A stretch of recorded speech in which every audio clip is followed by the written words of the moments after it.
Y'all, I am dating again. But before we get into that, we're going to talk about Funk and Fed. Briefly, I'll probably touch on Kanye. It's just a lot. This is a continuation of my last video, which is a get ready with me. I legit just finished getting ready, but so that I could give you guys a little bit of variety, I switched up my look slightly by moving here to my desk and putting on a headband just so that there's a little bit of not getting same, even though these videos are possibly gonna go up together. It really depends on my editing abilities. But yes, it is true, I'm back on the apps. But before I get into that, let's talk about Funk and Fed. This is basically a continuation of the last video, which was Lukewarm Ti, and this time we're getting into some truly old stuff here because this is largely blown over by the time I'm filming this. But to be fair, timeliness is not a concern because these grown boys have always been irrelevant. TLDR, this is another situation of guys monetizing misogynoir, and with considerable success. It's worked for Kanye and myriad other black men after all, so why not these two? Briefly, speaking of Kanye, because I'm not going to do a whole thing on him in this tea roundup, it just tickles me that he's pulling the race card again, you know, that old chestnut, like he and so many other f***wits do when they're in a pickle. Kanye,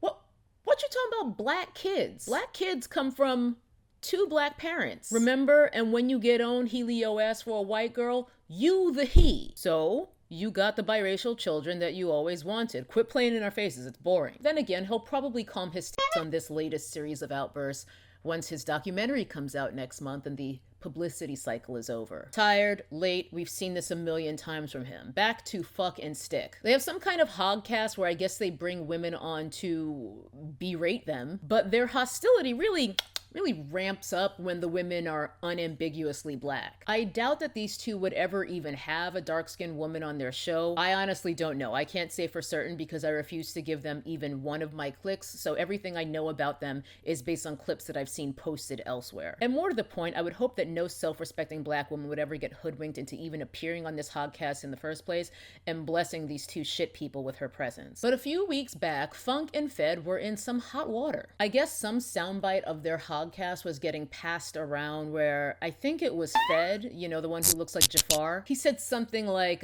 he and Funk are not night riders, which is just a euphemism for being colorist. And then the other one, who very much gives short bus, was chiming in agreement, showing us all his own internalized anti-blackness. Y'all, I'm sleep. I didn't talk about them when this was current, and I refuse to even put their actual names in the title of this video or in the D box because all that does is help them. Do we really need to unpack any of this, any of what they said, and devote hours of reactionary content to these sentient UTIs? Because doing so is what allows this economy around the blatant prideful hatred of black women to thrive. And it will continue to earn these grown boys influence, exposure, and income. Oh, Stefco, whom I discovered, I want to say around the holiday season. I think her come up on YouTube has been from her video. It was called something like, I don't have pretty privilege and that sucks. I'll link it here. But I've been loving her channel because she's thoughtful and she's funny, and I don't know, she just seems like someone who I could be friends with, which to me is the hallmark of what I love about YouTube. Despite my several, really a lot of issues with this platform, that is the thing that makes me stick around. Anyway, her channel is growing and I will also link it below so that you can check her out. And she recently did a video about saying goodbye to the era of the high value man. Even the language high value man, at this point, every time I hear the phrase, I roll my eyes so hard I almost faint. But it's these men who legit seem to hate women, yet they make all of their content about how to get women. And by get, I mean psychologically terrorize, abuse, and gaslight. You know, these high value incels who are probably deep in red pill rhetoric and Jordan Peterson dogma, and then wonder why women don't want them. So in this video, Stefco was saying that the era of the high value man was over, at least for her, particularly on the heels of Brittany Renner?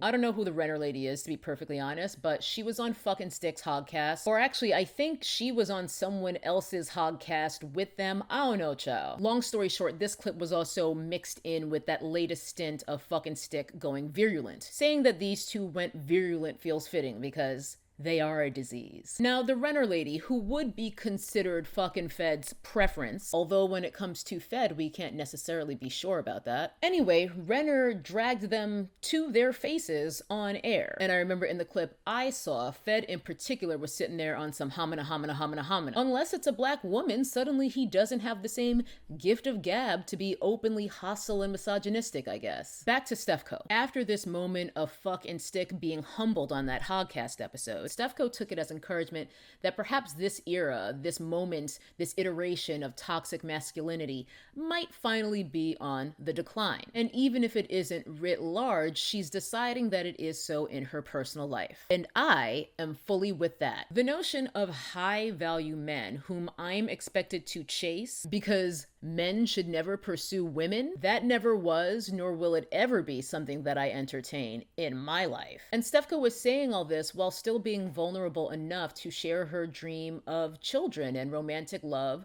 over the age of 30, I think in that same video. As I said, I really love her and her content because it takes a lot to do that on YouTube, no less. While I don't want no kids, and no, I'm not going to change my mind, I did recently have a reckoning with myself about whether I really did want to eschew any meaningful romantic partnership in my life. And I came to the conclusion in the latter half of 2021 that yes, I do in fact want romantic love for myself, and I had to break through a lot of my own walls just to get the courage to admit that to myself. So I have no idea why I'm admitting it publicly on YouTube right now. I will almost certainly live to regret this. Ah well, you only YOLO once. But I had deleted the dating apps back in I think late 2019 or early 2020 with the intention of it being permanent. Fact of the matter is, dating in LA is trash, and I am happy and live a pretty lovely life without that additional layer of bullshit. I have ups and downs like anyone, but overall I feel that my life is quite full. I do feel completely on my own, and frankly I feel that everyone should be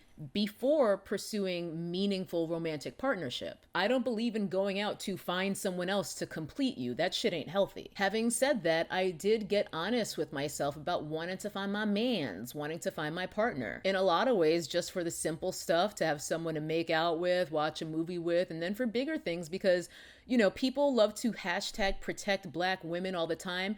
Hashtagging it doesn't protect black women. And I say this as someone who was dead ass followed home from the dog park last night by an old white man yelling about niggers and ugly niggers the entire way. And cute story, it was actually Jogan. So even aside from the practical desire to have someone help me carry groceries in from the car or to have my back when someone is yelling the N-word at me, it took a lot for me to even open up my heart enough to admit that I have one. Granted, my heart is forever enshrined in a cage of ice, but it is there. So your girl got back in these dating streets last autumn, and let me tell you something.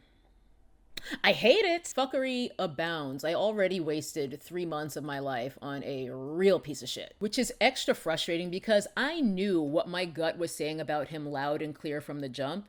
And my gut was saying, I'm already ready to re-delete the apps. Unfortunately, there simply aren't many other ways to meet people in the age of Rona, so options are more limited than ever. So I gotta be brave. Stoicism, being very, very closed off, aka my default, that is not bravery, we're just taught to think that it is. I feel that I'm better than many when it comes to keeping an open mind. What I struggle with is keeping an open heart. Ukraine, how's that for a segue? I'm not gonna get too deep into this, but suffice to say that it's interesting to me that people keep making World War III references to this whole situation. Have y'all ever noticed that the so-called world wars are always just aging frat boys playing Risk with everyone else's lives? It's just very telling to me how even the names of these wars center whiteness, like white people and their countries equal the world, as 0 black countries are involved in these so-called world wars. Yet they're never exempt from the consequences of these wars in the long nor the short. Bunch of white guys having dick measuring contests that ruin everyone's lives but their own. Okay, I'm gonna wrap this up and get out of here because I've been talking a long time now because again, this is my second video that I'm filming today back to back. Low key, I kinda wanted to talk about Elon Musk, or more accurately, his company Tesla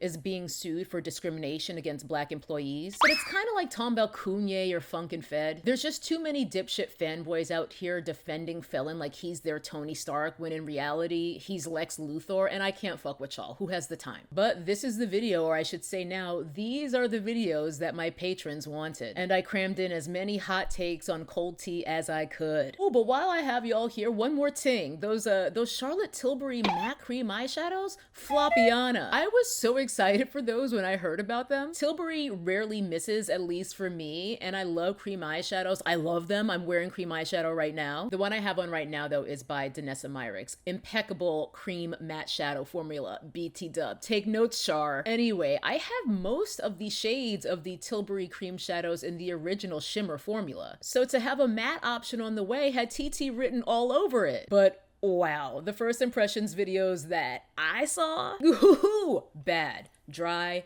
patchy, generally just not giving. I'm really glad that I only have one toe still in the sunken place, because 2017, 2018 TT would have bought those, no reviews, sight unseen, just give it to me and waste my money, a mess. So shout outs to Morgan Turner, Tara Lynn, and Michelle Wong for taking hits for the team, because y'all saved me some coins. The yikes of it all. Anyway, that is it for this second round of lukewarm tea. My mouth is so dry, I'm about to guzzle some water, y'all. As I said, I'm gonna have to figure out how I'm gonna deploy these, if I'm gonna put them up together King of Reed style, or if I'm gonna space them out. But in the meantime, in between time, and until I see you next time, here's some other videos for y'all to watch. One of them is going to be one of my Patreon exclusives with my hair and skincare favorites of 2021. Little Easter egg to thank those y'all who stuck to the end of this video, so you can get a little free sample of what my Patreon exclusive content is actually like. And yeah, I definitely need to go, because I'm pretty sure I just slurred the word exclusive because my mouth is so dry. So y'all stay safe, stay dangerous, and never trust anyone with a Morphe code. Bye-bye. That's a nappy-headed hose there, I'm gonna tell you that now.